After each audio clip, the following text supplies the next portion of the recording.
to the Movie Guys. Paul, Preston, and Adam Witt here for another TMG interview.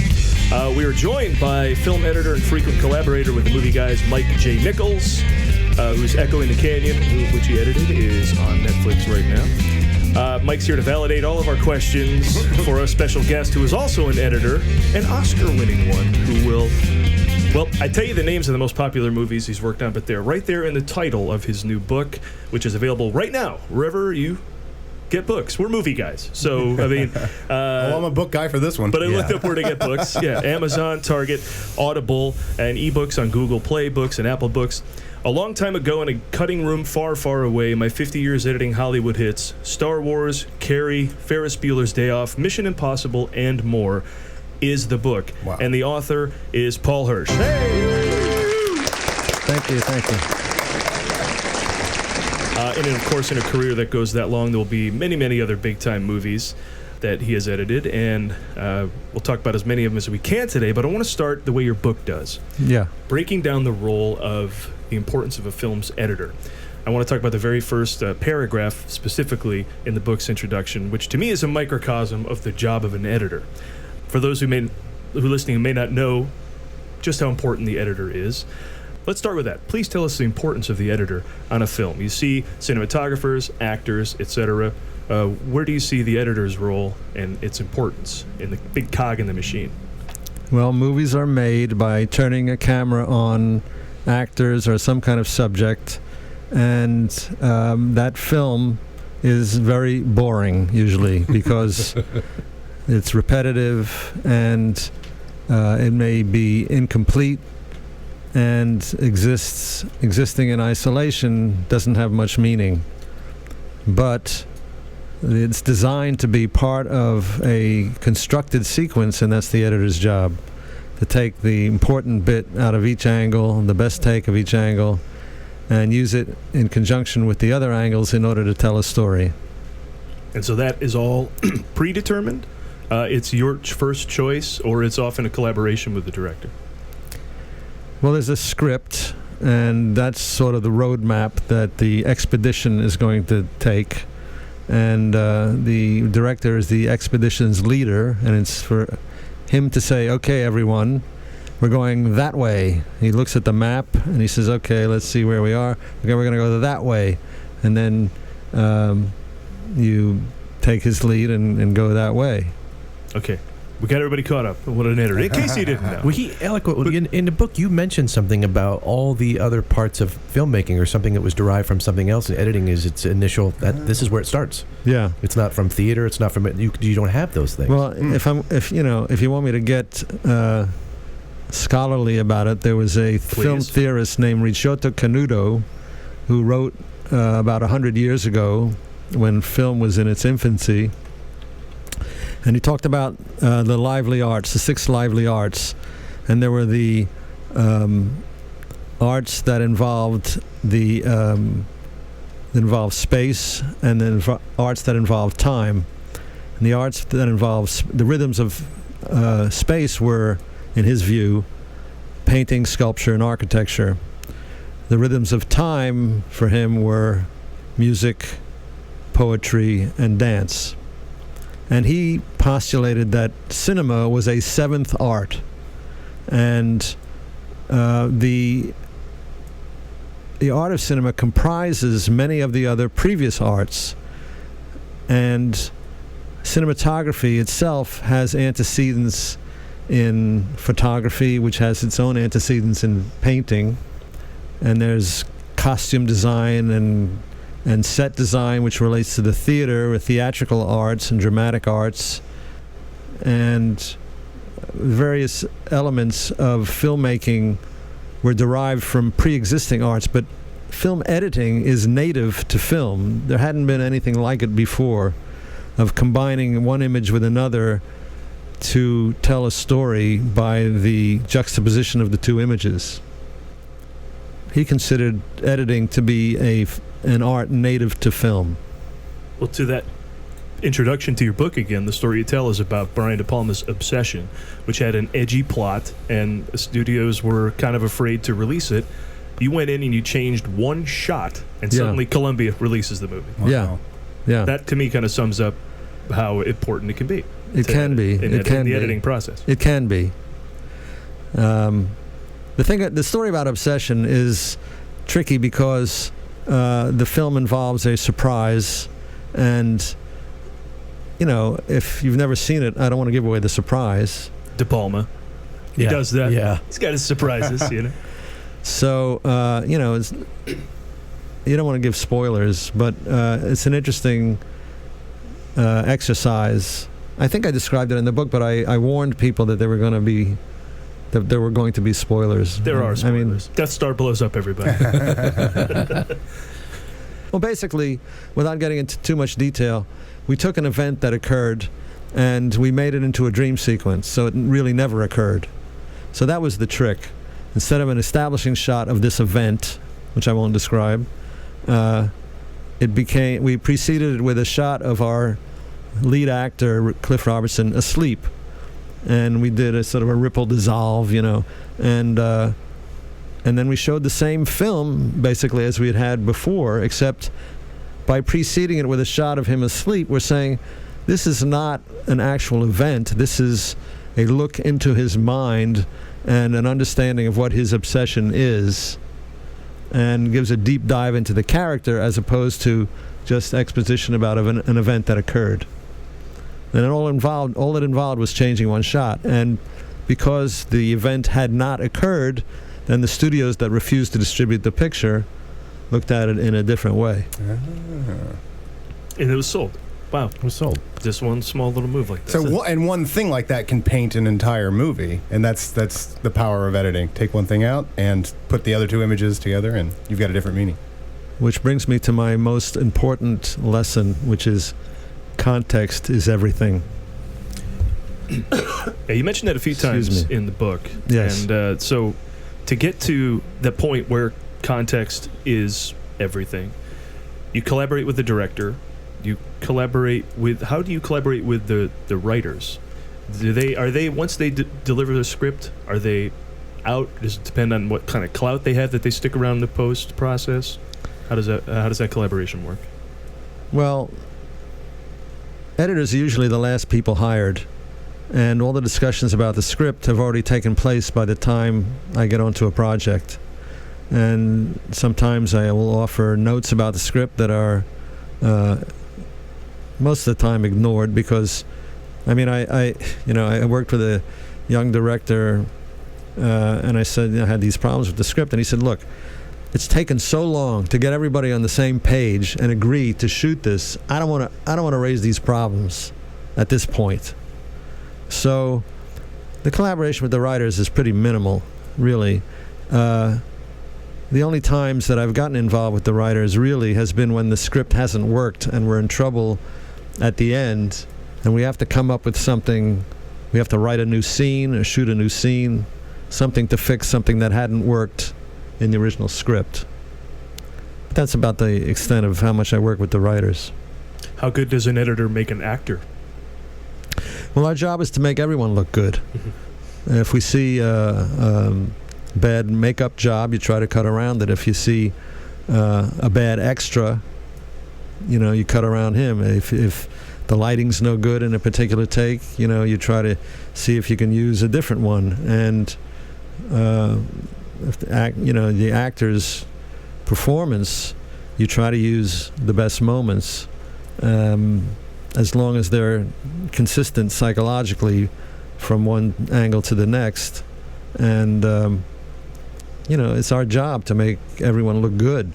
Yeah, he points out in the book about having that very intimate connection with an actor, almost protective of them, and they don't know you. Like you have a very intimate relationship with whoever you're working with. You could walk up to them like you're their best friend, and they don't know you. Yeah, who are you, pal? It's a one-way relationship.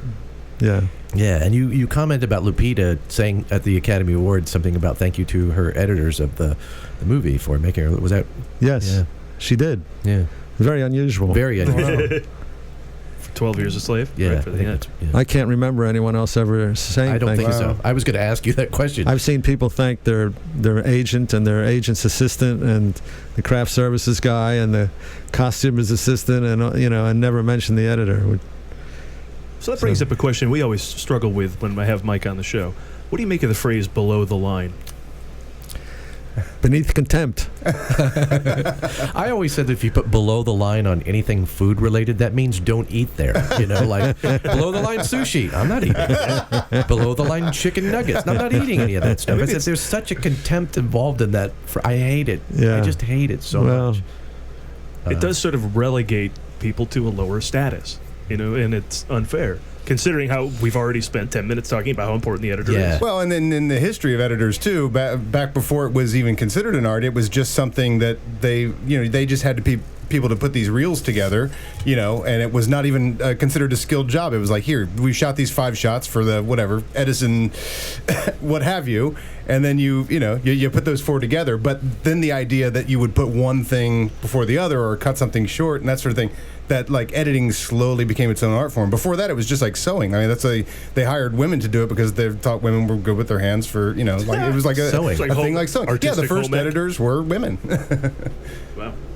So what film of yours has had the fewest revisions?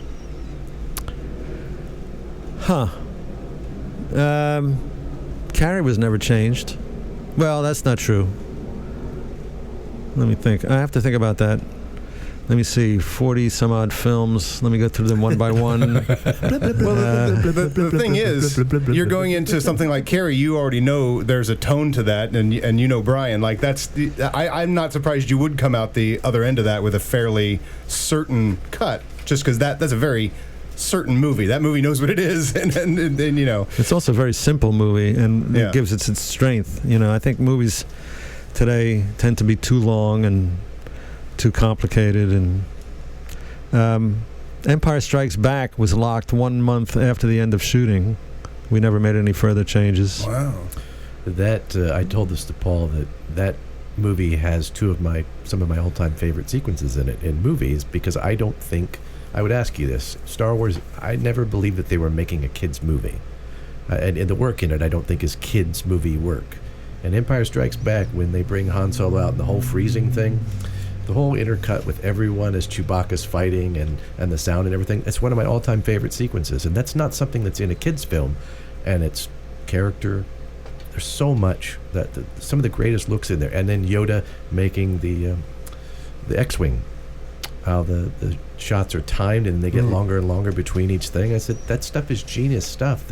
That's not something that's in a kid's film.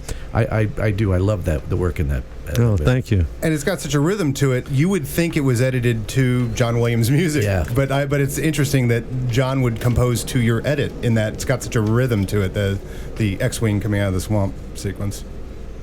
Yeah, you mentioned that film has a reverse plot, as opposed to Star Wars kind of ending on a big battle.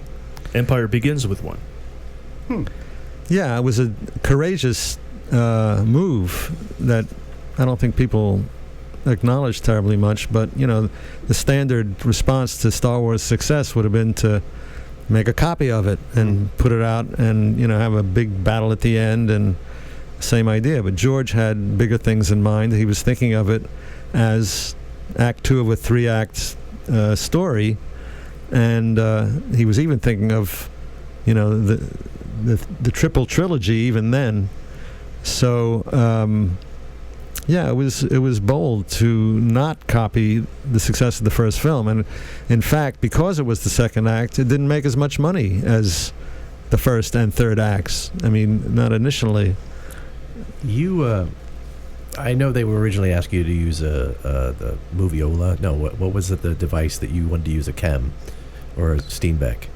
But when you do that, how did you just imagine music in your head when you would cut that stuff, or because you didn't have playback for some of that stuff? So Adam had just pointed out that you were timing things like music, but you didn't have music. Is that because you're a dancer? Yeah, well, I majored in music at the High School of Music and Art in New York, and I was a timpanist. I was a percussionist. So, and then I started out cutting trailers. So cutting trailers is all rhythm. It's bing, bang, bang, bang, ding, da, da, da, da. And you're creating a rhythm with the cuts. And I would kind of sing to myself. Cut, cut, cut, cut, cut, cut, cut, cut, cut, cut, cut, cut. And you get the feeling of accelerating, creating a feeling of anticipation by accelerating the pace. and then delivering some payoff at the end. It's a trick I use throughout my career. I notice. Yeah, I mean... And for audiences, for anybody who doesn't know in the audience, like the way the chem table or moviola worked was you would have your 4 reels on one side and your take up on the other that would turn into the edit, I guess, right? And but there was a certain rhythm because you'd have to go from reel to reel. So there was this sort of like you would pull from this, cut, move it into it. Is that the? Well, I used to say that that film was brilliant because it turned time into something concrete. So a longer piece of film is a longer piece of time. And I thought, there was a debate going on at that time between video editing and film editing. And I thought if video editing had been invented first, everyone would have been turning to film because it's nonlinear.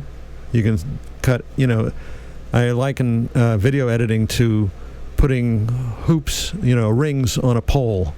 And if you want to change, if you put 100 rings on a pole and then you look at it all and you decide, well, I want to put ring 3 where ring 10 is and move them around. Then you have to take all the rings off the pole and put them back on again in the right order, which is a huge pain. In film, it's like putting hangers on a pole. So if you want to rearrange them, it's very easy. Just take it out. Yeah. So that's the difference. And I always thought that film was much more friendly to the editor than videotape.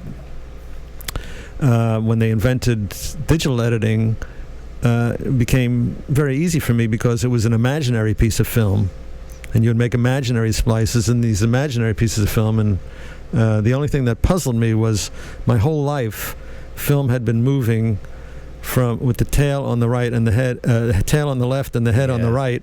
And when they did it in the computer, they put the head on the left and the tail on the right. And I thought, but now I understand, so I've gotten used to it. But why I think you excel at that is because you were using the computer the same way you used film, except it was faster.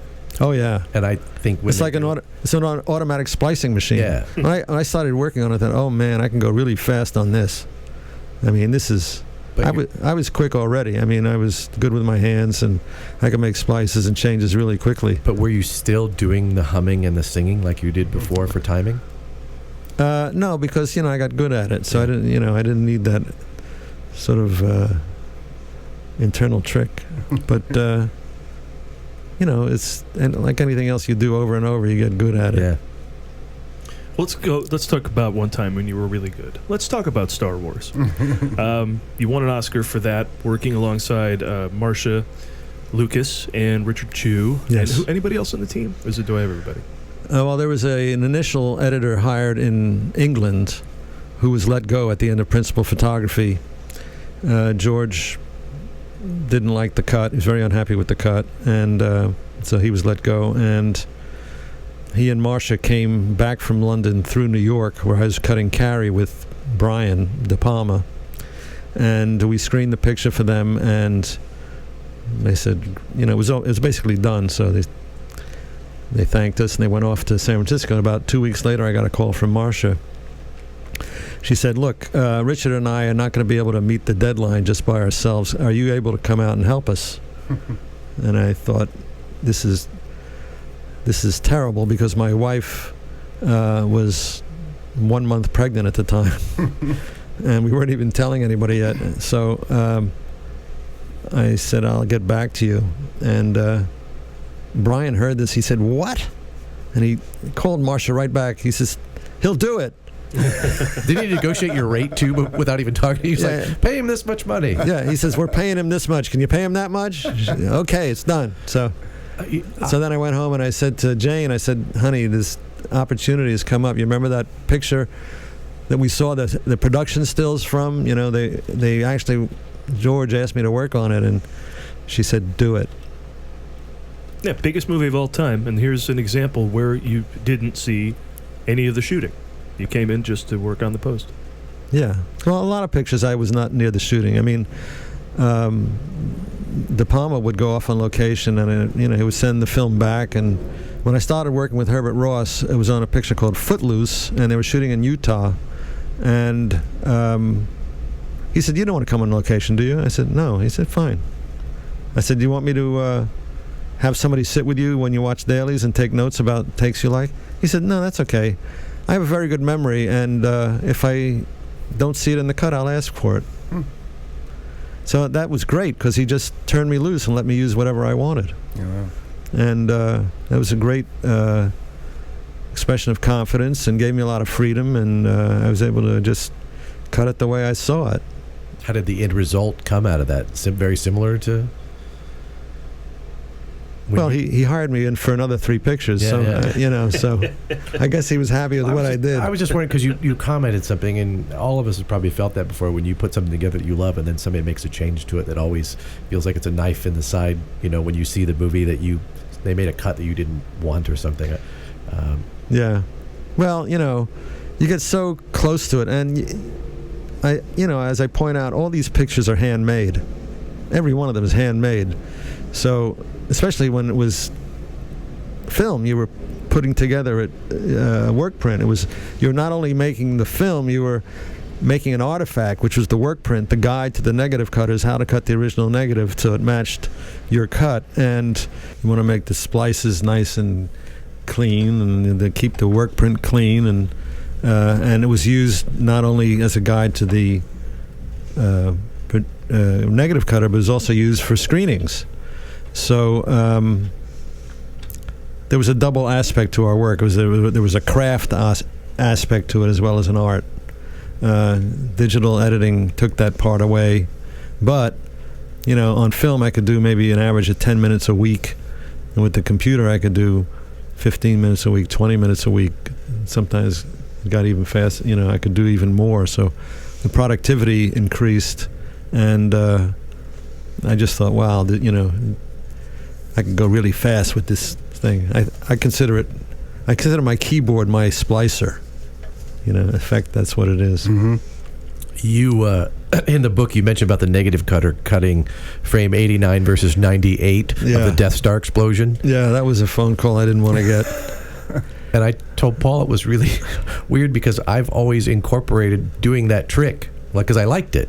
And even in the thing that I'm doing now, I have an explosion, and I've literally taken out 10 frames and made the double thing in it because I always was inspired by that. And then I read that and go, oh, it was a mess up. And I went, That's what I call a penicillin cut. Penicillin was discovered by accident. Yes. Mm-hmm. So you do something you didn't mean to do, and you go, oh, wait, that works. Penicillin. Yeah, I have to imagine happy accidents are awesome and probably more often than you think, right? You put two things together. Oh, really? Nothing. Okay.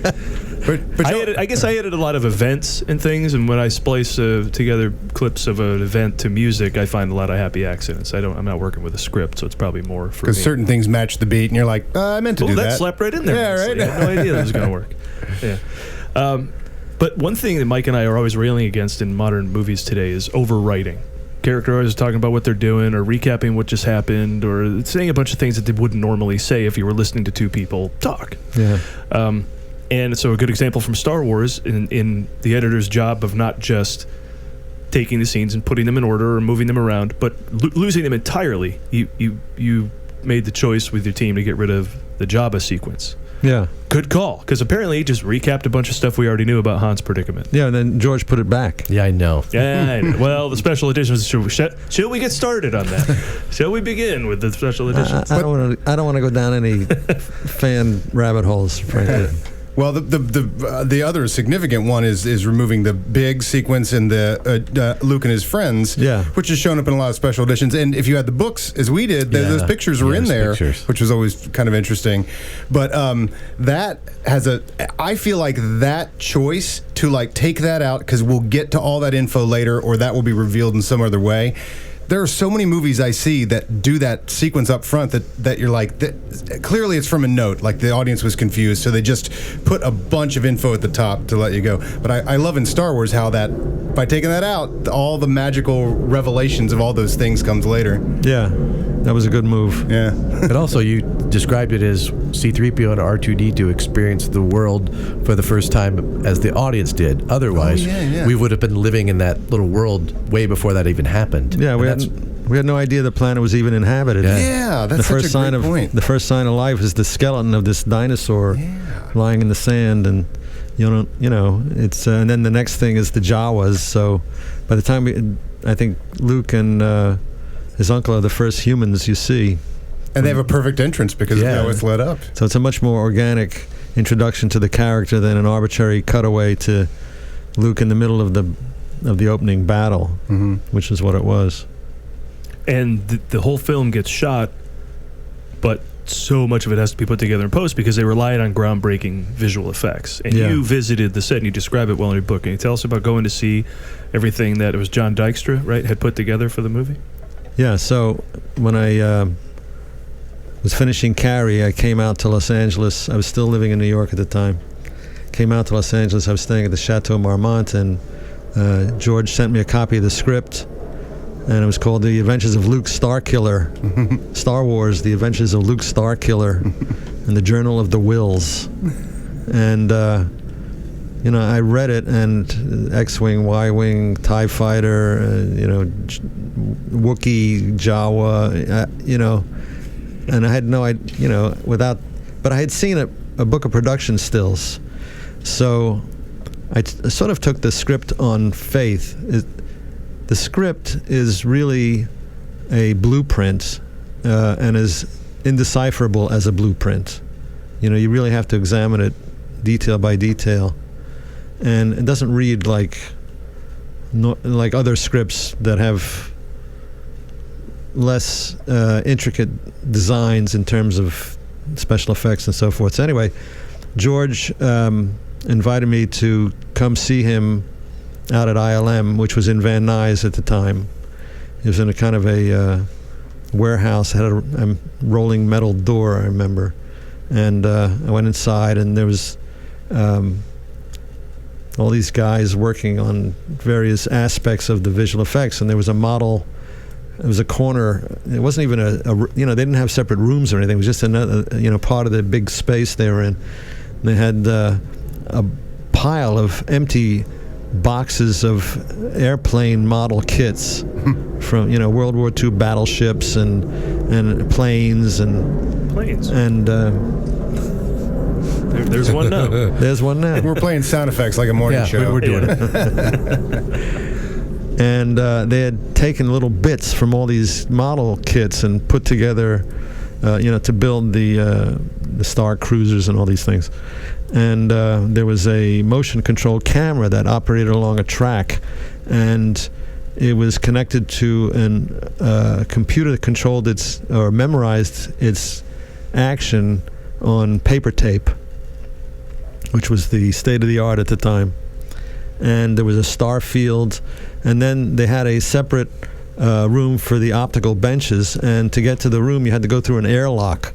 You'd step into this little, you'd open a door and step in and close the door behind you, and you were standing on a grill, and closing the door behind you would turn on a vacuum that would suck the dust off the soles of your shoes. And then it's like E.T. And then that would end, and then you could proceed through the second door into the room where they had the optical printers, where they would rephotograph the negative, which is how you did optical effects in those days. You would expose part of the film and protect the rest of it with a mat, and then you'd rewind the film, and then the part that you had protected, the part that was exposed, you would protect that, and then the part you had protected, you would expose to the next bit and develop it all at once. And then these two separate pieces of film were now combined. The images were combined onto a single piece of film. That's how they did all those effects. Jeez. And that's why they had to track all the movements of the motion control camera. Sometimes some of these shots had dozens of elements in them. And they really got excited by Return of the Jedi because there's one shot where there's like 50, and they're like, let's see how far we can push this. You could see they'd done like 50 different TIE fighters. Yeah, they really... Yeah, it's extraordinarily painstaking work. You don't have to suck the dust off your feet to open up Maya, for example. Yeah. So that's how technology has changed some, right? I contend that the computers have made the work easier, but the job harder, because the nature of the work now invites participation, and before it was sort of an arcane, unknown kind of mysterious work we were doing. Yeah. And now people don't watch dailies anymore.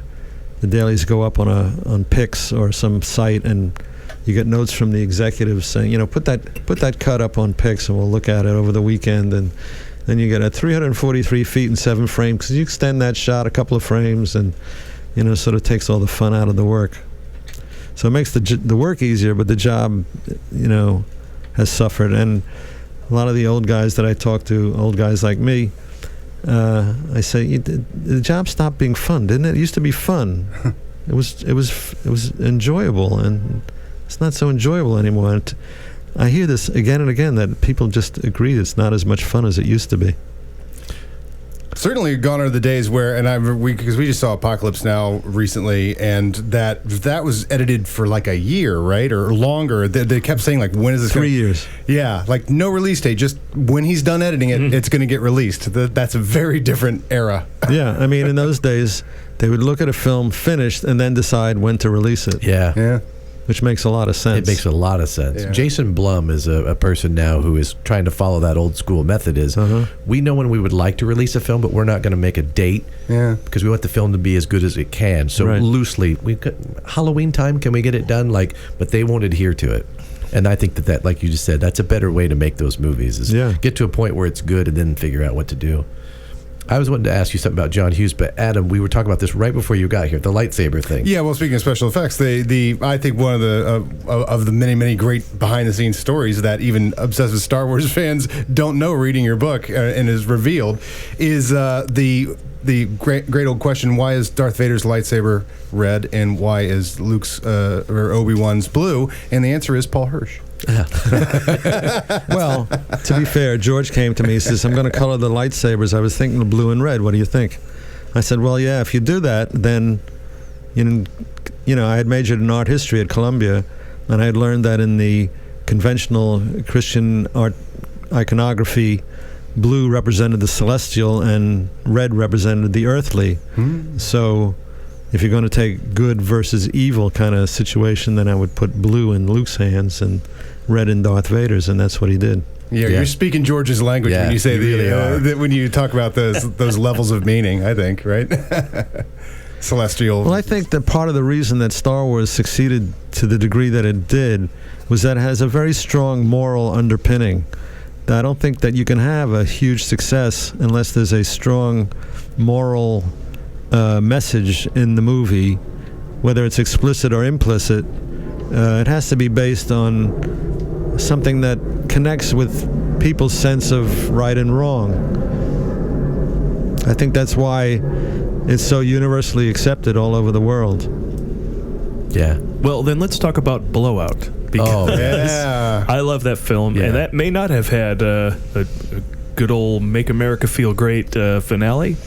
What was the fight to make sure that the script from that film stayed intact? Oh, I should say, actually, John Travolta film, if you don't know it, about Brian De Palma. Brian De Palma, a sound guy who is listening for sounds in the woods to create for a movie, to call them for a film, and he hears essentially a potential murder. Well, Brian shoots stuff very specifically, and he's brilliant in that respect. He has a visual sense that's, very few people can match that. I heard recently that Coppola said, of all the guys back then, Brian was the real genius. Coppola made what people consider to be the greatest movie ever made. But so anyway, Blowout. So Blowout, when I read Blowout, I had problems with the script personally, and I told Brian my concerns, and he was not receptive. And I went ahead anyway, and I think I learned a lesson on that picture, which was that a director really deserves to have in his editor a collaborator who is fully on board with it. And I had, because of my problems, I think I was critical in ways that we diverged a bit in the collaboration, and it caused strains in the relationship, and I sort of regret that I had taken it on in a sense. But it was not, it was not fatal, and we did work together again after that. But I did have concerns about the script. And then in cutting the film, we went through quite a bit of restructuring in order to help the picture. And ultimately, I think what Brian had set out to do was to make a film about a conspiracy, a conspiracy about a political assassination, and inadvertently wound up making a lone assassin movie. My takeaway from that chapter is those two things you just said. One is that there is something to the whole idea of, I want to work with this person, but you might be short on, don't like the story, or you don't like something else, and that is a responsibility you might take more serious. That's one of my takeaways. And then ultimately, I do really love that movie. And so whatever that dynamic was that didn't work or whatever, I still think the result is fantastic. Oh, good. Yeah, I saw it for the first time within the last year, and that movie is amazing. I saw it really young, and I couldn't believe how it spoke to me as being very young and seeing that. And I always talked about it to Paul, but Paul, you got to see this. Paul, you got to see this. And I made him eventually just gave me a DVD, and I watched it. And Mike went to see, I guess you talk at the New Beverly about 10 years this ago. film. And so let's take a side tangent. How great is that theater? In Los Angeles. New Beverly's like the greatest theater there I saw Obsession there and Blowout. Were you there that night when he was there? Probably. Yeah. That's about 10 years ago. And I was in Santa Monica, and I drove like 2 hours in traffic, like at 5 o'clock, to get there for your talk. And, you're the one that you talked about, Phantom of the Paradise being one of your early movies and one that you liked. And I was like, I've never seen that. And so I bought it that night. How'd you like it? Oh, well, we talked about that before you got here, too. Amazing. And, I wanted to buy a helmet and a T-shirt. I loved that. I couldn't believe how much that spoke to me in a comedic and serious, dry way. That movie's fantastic. Huge disaster when it opened. Yeah, probably. But they're still playing its time. They're still playing ahead of its time. Yeah, it's tremendously popular. I saw that also at the New Beverly with a fully packed crowd, fully engaged in that movie, and they all loved it. And man, that really makes that movie, you realize just how genius every little piece of that movie is. And you told a story that George and Marcia were there at a screening of that movie. Yeah, and George was kind of looking at the ground. And then she said, "Oh, this is Paul. He's the editor of the movie." And then you said, "George, wait, you edited this movie?" And it was like a little bell went off his head. And he just marked you for, I want that guy for something later. Phantom was picked up by 20th Century Fox. It was an independent production, and it was the largest sum ever paid for an independent production. There's a lot of excitement about it. And I was in New York. Brian was in L.A., and he said, "There's a screening this weekend. You got to come out here. There's a lot of excitement. You don't want to miss this." And I flew out, and we screened the picture in the little theater on the Fox lot. Then afterward, they had a little reception for the audience that had come. And there were about 50 or 60 people. And Marcia came up to me at the party. She said, are you the editor? And I said, yes. Oh, and she grabbed me by the hand. She says, "George wants to meet you." So she pulled me through the crowd, and she introduced herself first, and of course she had cut graffiti, and Alice doesn't live here anymore, and she was, and Taxi Driver. No, she hadn't done Taxi Driver yet. That was the following year. But anyway, that's how it happened. She introduced me to George, and she said, "George, this is Paul Hirsch. He cut the film." He said, "Oh, great, nice to meet you." And that was it. Yeah. And one of the things we love about all these movies too is the cross section of all these creators. So the crew, De Palma and Lucas and Coppola. The fact that all these people knew each other, that blew my mind at one point. After I was a big movie fan and I started reading, I'm like, all these people knew each other. What was the energy with those guys?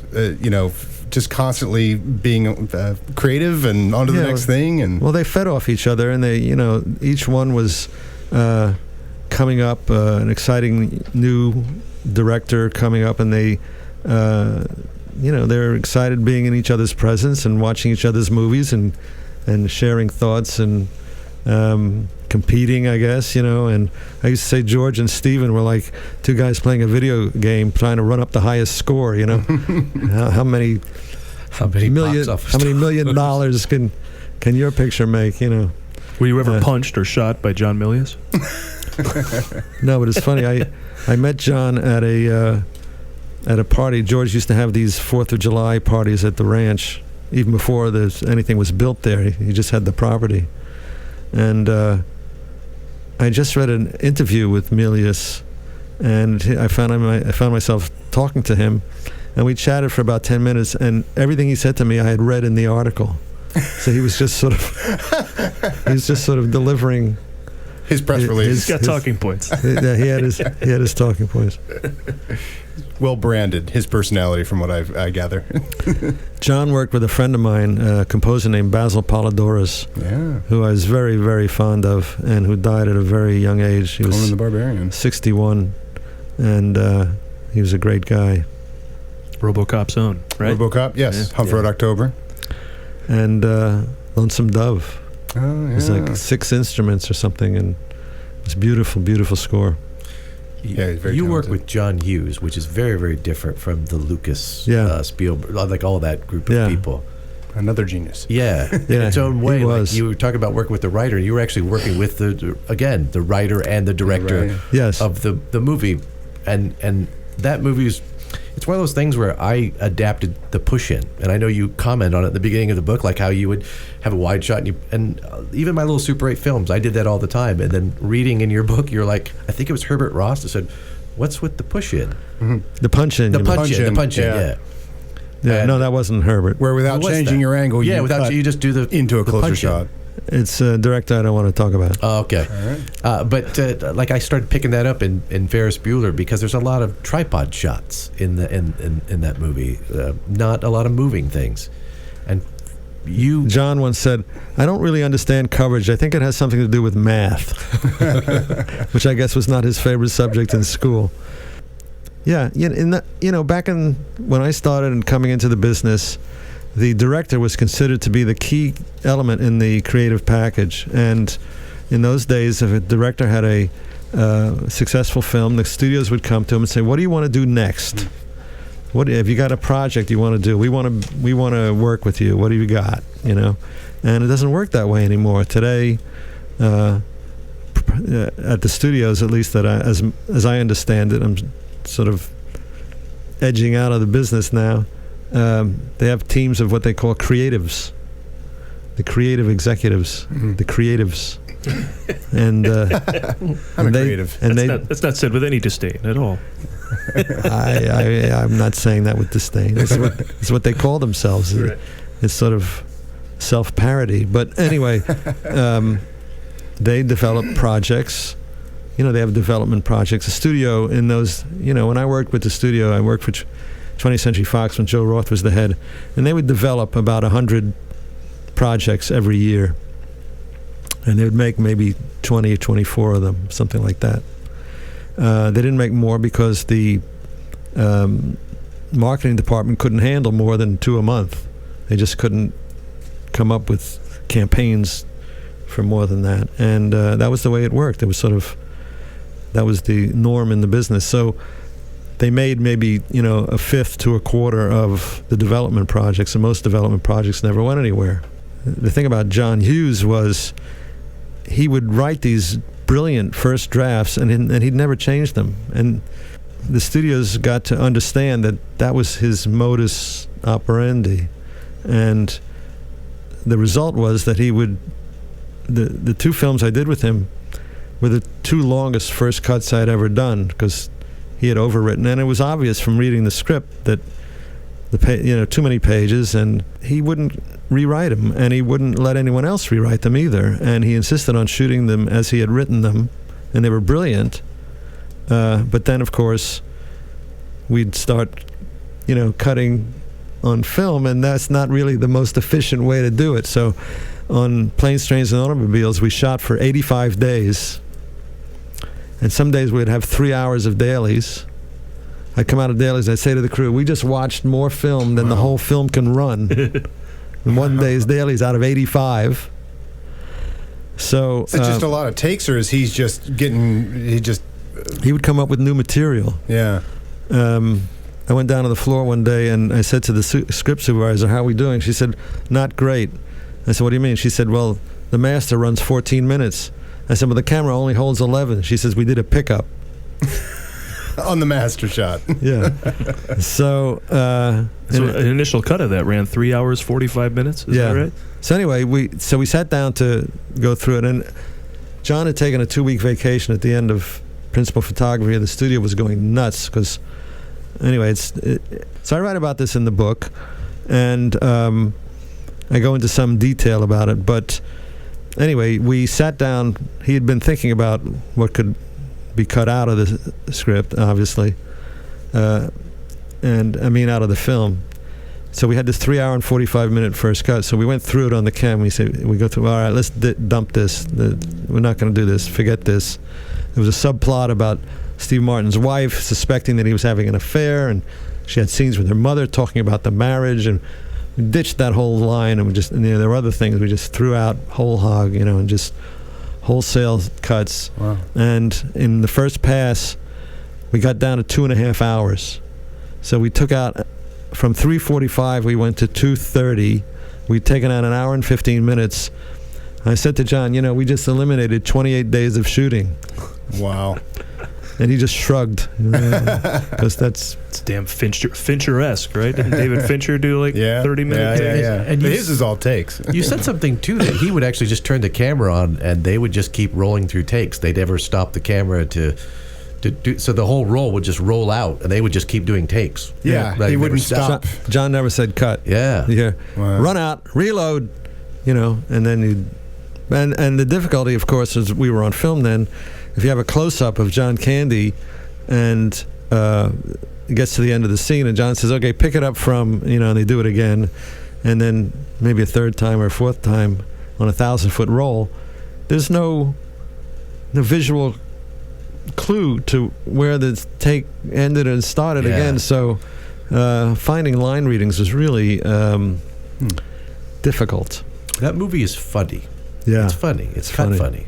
But it's got a lot of. It's interesting that how much he must have rolled, because there's a couple really good scenes where those two are relating. That when Steve Martin, after the car burns up, and John Candy are in the hotel room, they're getting drunk and they're starting to get really giggly, and it's very genuine. And I've always thought that seemed to be the result of shooting a lot and just doing bits and that sort of thing. I don't know if that scene was extremely long at one point from improv or. Well, that was the 14-minute scene. Is it? There you go. Yeah. But and it reads actually, that there's a naturalness to it. I didn't cut that one because, at that point I was so overwhelmed. We had finished shooting on June 30th, and we were booked into thousands of theaters on November 9th.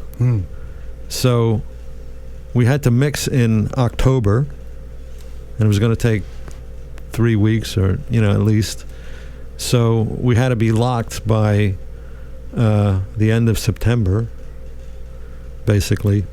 And now we had 8 weeks, 9 weeks between the end of June and Labor Day, and we had a 3-hour and 45-minute film. So I had hired I had promoted a couple of my assistants and hired a fourth editor. So that scene, the second motel scene, was cut by somebody else, and then it was cut down further when we got to getting the film down to size. And it's hard. This was one of my favorite comedies of all time. You mentioned it's two comedians at the top of their game. True. Mm-hmm. It's a joke and bit-filled script that just moves from one comedic scenario to another flawlessly, and it's hard to believe that there were bad preview screenings of it. Yeah, I was blindsided. I went into that first preview thinking this is the funniest movie I've ever seen. But it was 2 hours long, and the thing that the danger of having a long first cut is that you cut and you cut and you cut and you think you're there, but you're not, because you started so long. So and there were things about the characters that we hadn't picked up that the audience had a problem with, and we had 9 previews in the month of September, and we had to be locked. We had to be locked by, and this is on film. So we were turning a picture around twice a week with a new temp mix, twice a week, in order to solve these problems. And it wasn't until the 4th screening that we figured out that they felt that Candy's character was using Martin's character, and they disliked Candy for that. And then they got impatient with Martin for staying with him.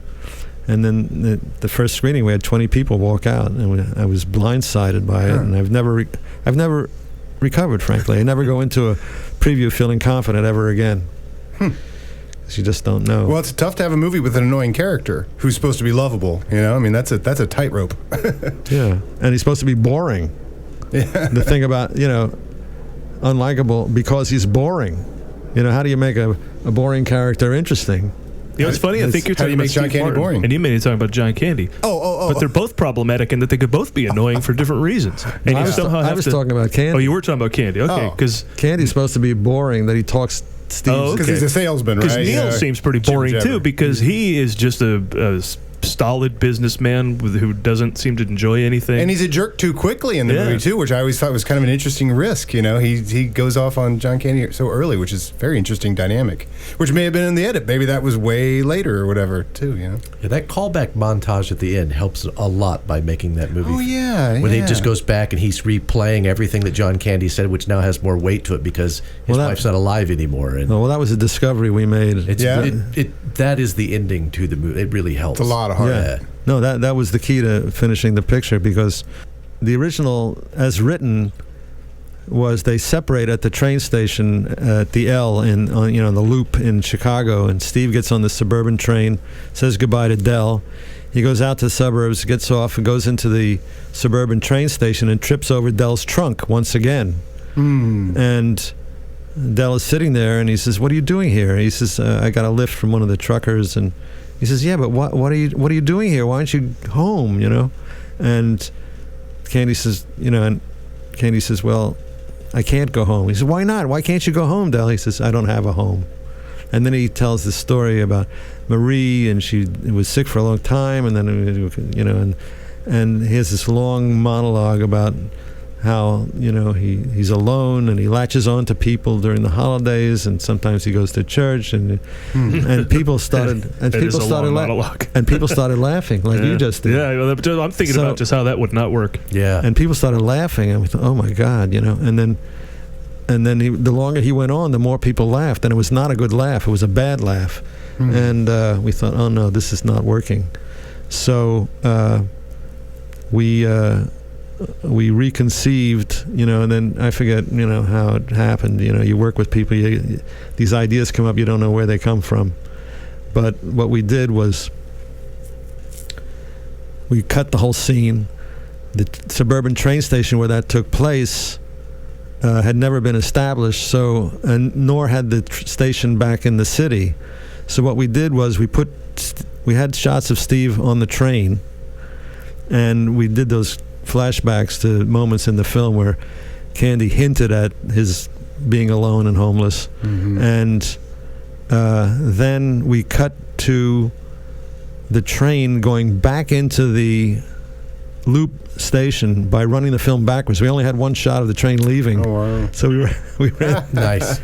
We ran the film backward. That's great. And then we had a shot of Steve getting off the station, and we flopped that, so he seemed to be going in the proper direction. And then at that point we cut into the suburban train station, but playing it as if it were in Chicago.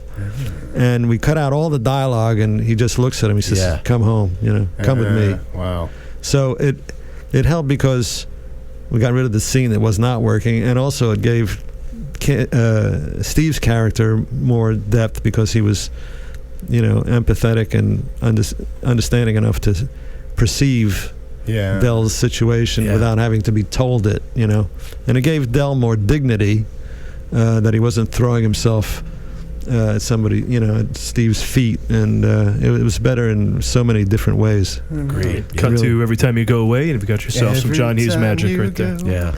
Absolutely. Hey, speaking of John Hughes magic, I thought it was because John Hughes is always, he's very specific about his soundtracks. Ferris Bueller is a pretty famous soundtrack. I thought one of the interesting things in the book, actually all over, was that you list a lot of the temp tracks from these movies, and obviously Star Wars has a famous score, but it was interesting to read all the different temp tracks that you had in there. Yeah. But also like that you would have temp tracks for Ferris Bueller's Day Off. There's such famous sequences, and I know a lot of them got changed because John Hughes is very specific. But well, it's funny when he's I had made most of the choices. I don't remember how many. I think most of them, maybe all of them, in the music. When I showed the picture to John when he came back from Chicago, I was there for a while, but then my son broke his leg and I had to come home. to help out, and I finished the cut in L.A. And then John came back and looked at it, and he said he loved all the choices I made with the music, and just they thought they were great. And then about a month later, he hated them all. Yeah. You know, he because the one Beat City where they go downtown was Katrina and the Waves, which of course matches perfectly. That I can absolutely watch that sequence and hear that now. Yeah. Well, I got to use it in the next film. I used it in Secret of My Success. Yeah, you did. Oh, yes, you did. Yeah. The closing credit sequence, who was doing that before that? Where you would still run the movie while the credits were going? I know you were able to save a scene by putting the Rooney on the bus. Yeah, well, where was that? Who was doing that before? Because now it's Marvel. It's a Marvel thing, to have. Well, then nobody runs a whole scene throughout the credits. You know, who was doing that? Was it? I don't know. I don't think so. Right? No, the idea came because we had shot these improvs in the bathroom of Ferris talking to the camera. Yeah. We had different versions where he would look in the camera and say, "Nick, is that you? Is that you, Nick?" And then we went with the one, "It's over, go home, go home." So John wanted to put this on the end of the end credits, and I said, "John, no one's going to be in the theater by the time this comes up, He said, "Yeah, but I want to go with it anyway." So then I thought to myself, we have this great scene of Rooney on the bus.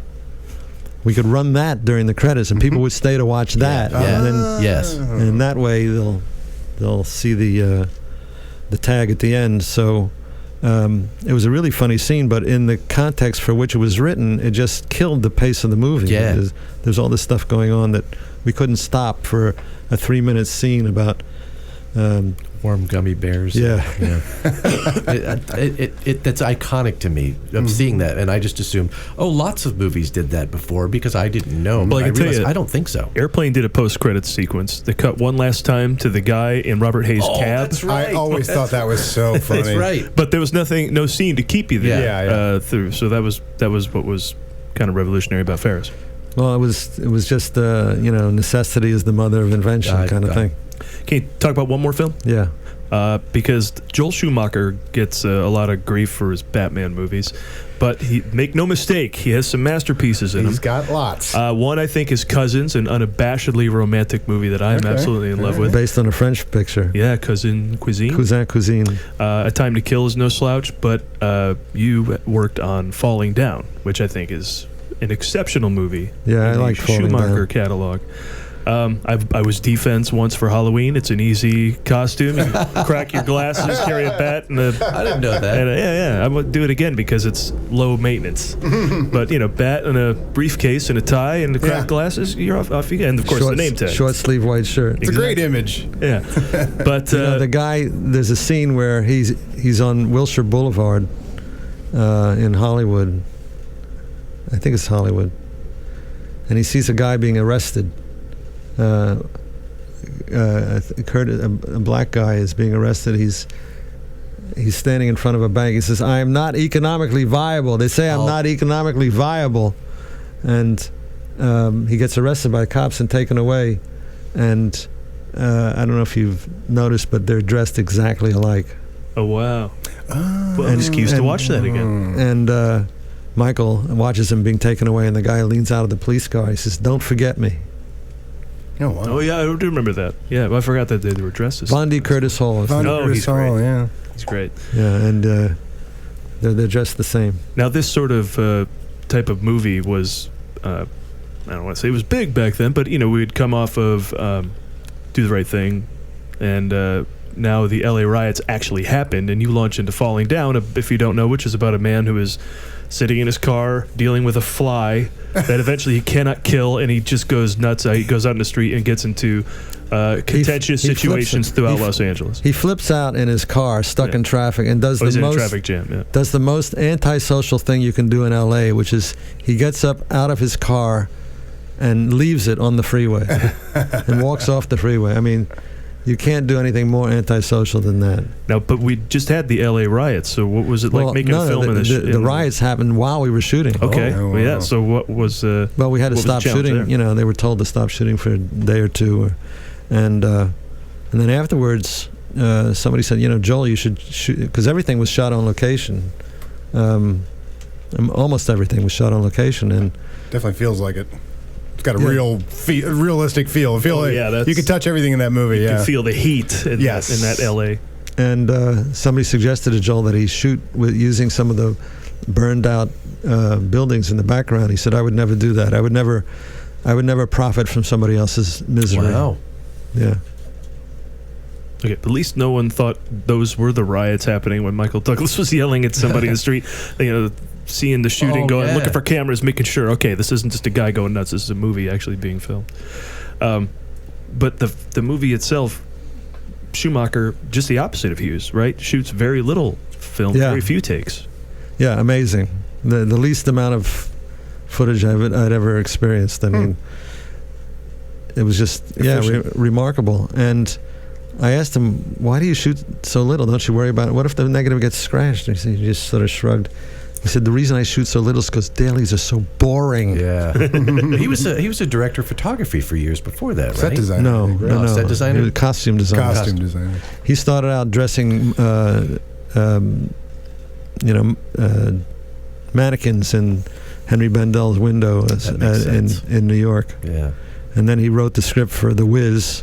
So and then he worked his way into writing and then directing.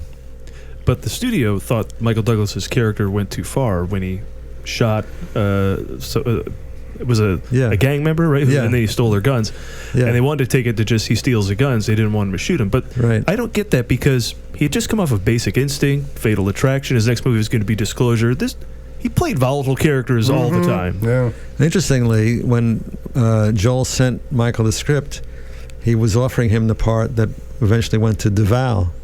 And Michael said, "No, I want to play defense." So that casting complicated things for the audience, in a sense, and for the studio, because they thought, well, Michael Douglas is the star. We can't have the star be the bad guy, And in the sequence you're talking about, he'd been sort of accosted by a gang, and he chased them off.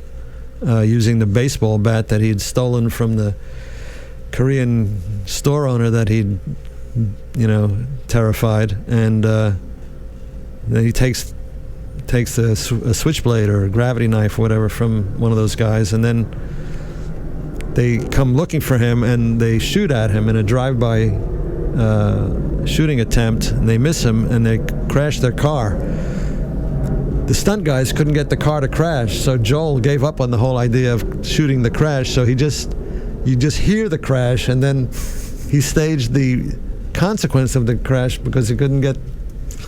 He said, he was frustrated because he said on TV you see these things all the time. These guys couldn't get it together. So I'm thinking stunt guys who couldn't crash a car. I don't know. They live for that stuff. I wasn't there. I don't know what the problem was. But anyway, he decided it would happen off screen. And so Michael turns the corner and he finds the car up on its side or upside down, I forget. And he reaches in and he takes a bag of guns that they'd had in the car and shoots a guy in the leg and walks off. And the studio said, "No, you can't have Michael Douglas shooting somebody spontaneously just like that, without provocation." And say, "Well, he was shot at, but you can't have him shoot the guy in the leg." So we screened it without that. We had screened it once with him shooting it and once without shooting him. And the overall scores are basically the same. But I looked at the analysis of the cards, and I saw that in the version where he shot the guy, where he did not shoot the guy in the leg, people felt the ending was more predictable. And I pointed this out to Joel, and he agreed, and they talked the studio back into putting that back, because when he shot the guy in the leg, it made him really, unpredictable. And when you get to the end in the showdown with Duvall, had he not shot the guy in the leg, they would have thought, "Oh, well, he's not going to shoot this guy either. He's not going to shoot Duvall either." But the fact that he had done it earlier made it. But overall the scores were exactly the same. But it was just that aspect of it was, I thought, more interesting.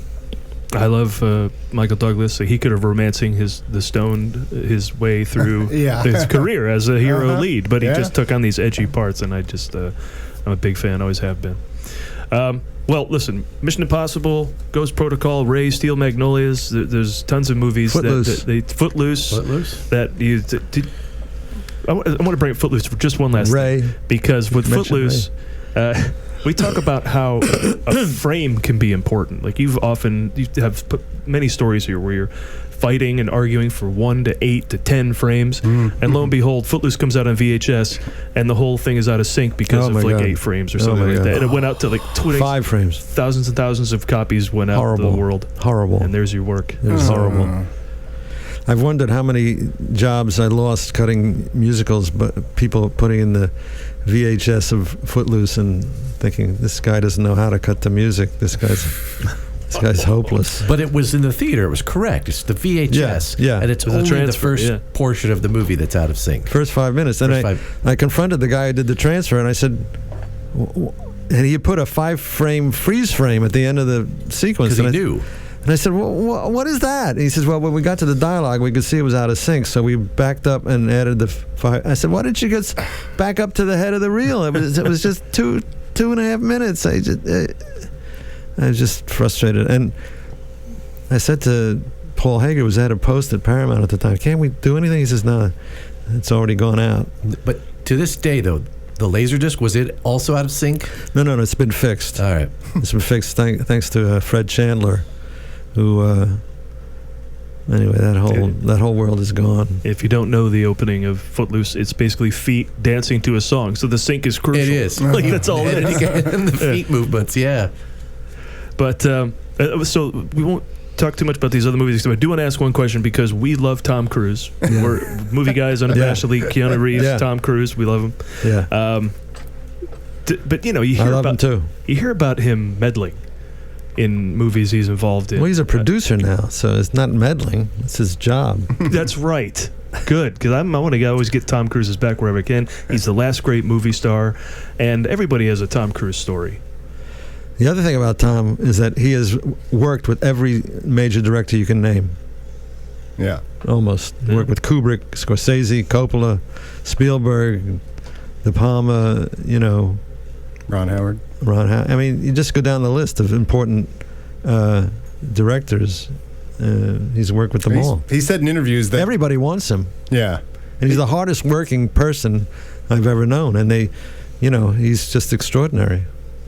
He said in interviews that even from his very first movies, all he did was hang around the directors because he just wanted to know what those people did. That's always been his obsession. Any other questions about movies before we get to my final question? Yeah, the one thing I was good. Maybe this is too obscure, but I was like, how did you know you could do this? How did you know you could do this? I'll back up that question because, you did mention that you studied art history at Columbia University. So how does that translate? Well, I go into this in detail in the book. Oh, okay. I don't want to ruin it. But I didn't know I could do it, but I was attracted to the tools. It was the first thing. I saw Moviola for the first time. After I graduated from Columbia, I applied to Columbia Architecture School, and I was accepted, and I started there. And during that time, I visited a friend who was cutting a small film in an apartment near the campus, and I saw this Moviola for the first time. This is in the fall of 1966. The Betamax, which was the first consumer videotape machine, came out in 1975. So in 1966, the only way you could see a moving image was either at the movies, in the movie theater, or on television, which was live, and or whatever they were showing. You could only watch it on TV, and there was no way to record the image. There's no way to pause the image. There's no way to rewind the image. There's no way to fast forward the stuff that was not in people's consciousness. It was just not hadn't been done yet. So here was this a machine where you could thread it up with film. Now, when I was about 10 years old, a friend of our family gave us a projector, and we had another friend of the family who worked for 20th Century Fox, and he would borrow prints of Fox pictures over the weekend, and we would project them at home, and I was the projectionist. and I would, we showed Call Me Madam, and There's No Business Like Show Business, and Champion, and I forget the other pictures, but at 10 years old, I was threading up the projector and making sure the loops were right and putting the film onto the take-up, and sort of, it's odd to think that I started doing at 10 what became my life's work. But anyway, when I saw this moviola where you could stop on a frame and look at each of the little photographs that make up a movie and go back or forward and go slowly or fast, I thought, I want to do that. I don't know what it is, but that's so cool. I just want to. And then I saw rewinds and reels and splicers and synchronizers, and I thought, I want to do this. I didn't know I'd be good at it. I had no idea what it was. I just knew I was attracted to it. Is the moviola what's on the cover of your book? Yes. I'm sitting at a moviola. Adam, you got one last question? Because I got the final one. Did I have a question I brought up? No, I think it's good. Oh, actually, one thing I just did think was funny, because I did watch Carrie after reading the part of Carrie in your book, and just it never would have occurred to me, but it's just a very funny aspect of things. The fact that your opening title credit in that movie comes with a giant nude scene, and I don't know if that's just for a serious movie. That's just a very funny thing for a big time credit to be in this nude locker scene edited by Paul Hirsch. There was a bit in the 40-Year-Old Virgin where they're going through old movies looking for nude scenes, and I got a call from Judd Apatow's office. Can we use your credit in our film? So I said, sure, So they used the credit. It was part of this gag that, I guess you're all familiar with the gag. Anyway, I got calls from people saying, did you cut some porn film in the 70s? No, that was Carrie. Well, I'll ask you what we ask every guest who comes on the show. Okay. What is your favorite movie of all time? And there's no wrong answer. Bart would tell you otherwise. One of our co-hosts here would say there. Well, it's funny because sometimes you see a movie and then you see it again many years later and you think, why did I love that movie? So this is a guarded question, but I would say,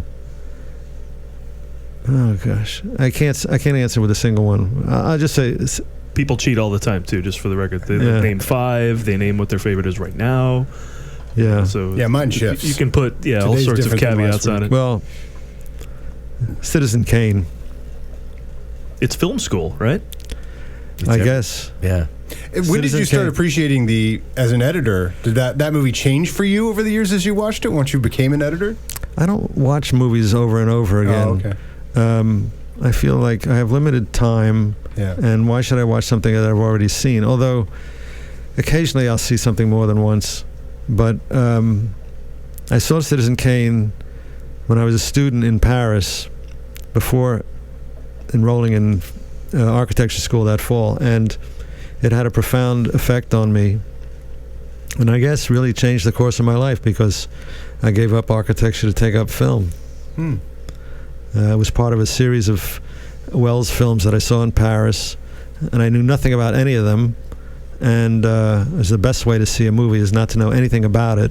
And I saw Citizen Kane on Monday, Magnificent Amazons on Tuesday, A Lady from Shanghai on Wednesday, and Touch of Evil on Thursday. And Friday night he was showing Macbeth or Othello, I forget which one, and you couldn't get he was coming and making a public appearance.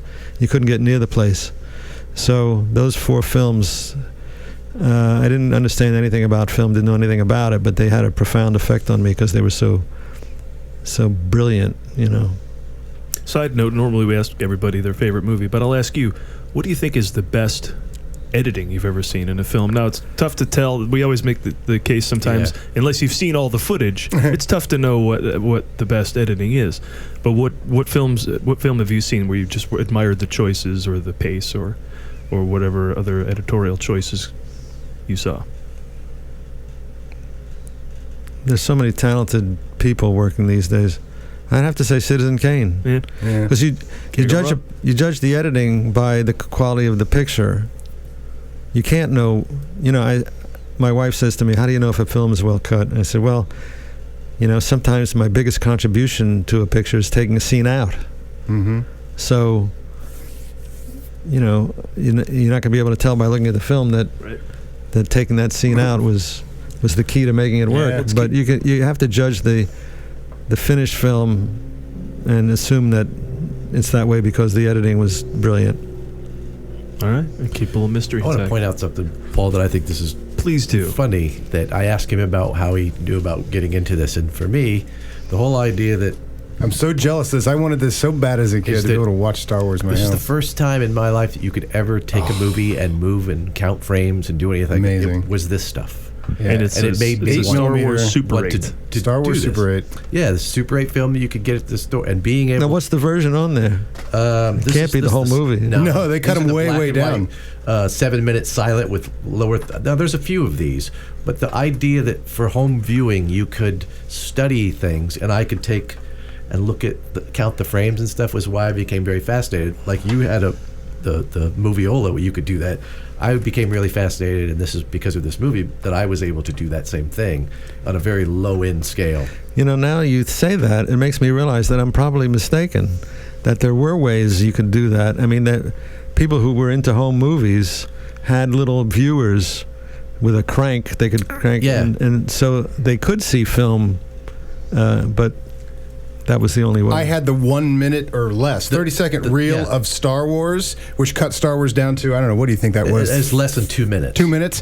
And it's an amazing encapsulation. It's its own editing feat. But the one thing I was lucky enough to do video for John Williams' show at the Hollywood Bowl, and I used the exact, because you have to cut Star Wars down to match the piece or whatever. And I loved at the moment where I took my Play School Star Wars in the exact edit, which is the X-Wing coming at the camera, and then they cut to the Death Star blowing up. That's how they got from the whole Death Star sequence. They just had one shot of the X-Wing coming right at the camera, which is earlier in the fight, and then an explosion of the Death Star. And I used that exact solution in a montage I did for the Hollywood Bowl. Thank you, Play School. But that's all you had. We say that all the time. That's all you had. That's all you had. And watch it over and over and over and over. You had the storybook, and you had the Super 8, and you had the and the record. And the record was a big deal. The record was a big deal. Yeah. The 33 1/3 record was the best because that covered had all sounds. Real sounds. Yeah. Actually, there's a cue from the movie that's not on the record, and it's not on the record because it was a temp track that I put into the film when the Millennium Falcon's been captured and is on the Death Star, and the stormtroopers are searching the ship, and they walk by and a hatch pops open, and they've been hiding under the floor, and there's a dialogue scene, and at that moment I cut in a cue from Psycho, because I'd worked with Bernard Herrmann on 2 films, and he had Is that da, da, da. I can't sing it. It's that's the one that's on the album? Mi Fa Sol, but it's an octave different. Anyway, or Sol Fa Mi, but the Fa is an octave up, so it goes Sol Fa Mi. I can't sing it, but it's very famous, distinctive 3-note signature. And John quoted it when he wrote the score. And that's on the record. It's not on the record. It's not on the record. But it's in the film. It's in the film. Yeah. Okay. That's from the temp track from Psycho? Yeah, he recognized it, and he was friends with Herman, and he included it as an homage. Wow. So, it's there. Thank you. But not on the LP. Yeah. At least it wasn't last time I listened to it, which is many, many, many years ago. Well, one last thing, since you brought up Bernard Herrmann, there's a famous story. I just watched the De Palma documentary as well about the. And I'm forgetting what movie it is, where they had the whole Bernard Herrmann temp track for one of the movies. Yeah. And then brought Bernard Herrmann in about scoring the movie. Yeah, Sisters. Was it Sisters? Yes. And then Bernard Herrmann's like, I can't even watch this hearing my own music. I thought that was He didn't say it like that. He's, turn it off! Turn it off! We were terrified. Wow. That's the way he communicated. Oh, because you temp tracked his music, and we're asking him to put music. Yeah, yeah. He wanted to see the film silent. Yeah. He didn't want any. And wow. I was 26 years old. And here's Bernard Herrmann yelling at you. Screaming at me. Well, the stories are endless. We could one last question you until 7 or 8 hours read the from book. Now. Read the book. We're going to just say go read the book. It is called A Long Time Ago in a Cutting Room Far Away. Far away. Far away. Sorry, wherever you're buying books. Probably Amazon. Also Barnes & Noble. Saw it at the Barnes & Noble this morning. And it's on the Chicago Review Press website as well. And you're getting a lot of nice comments from a lot of directors. I've been seeing you post it on your Facebook. I did. Yeah. I did. And if you want more of our nonsense, we're at themovieguys.net. At The Movie Guys everywhere. There is social media, Facebook, Instagram, Twitter, all that. And you'll find links, reviews, articles, and more. Thank you so much, Paul. You are welcome.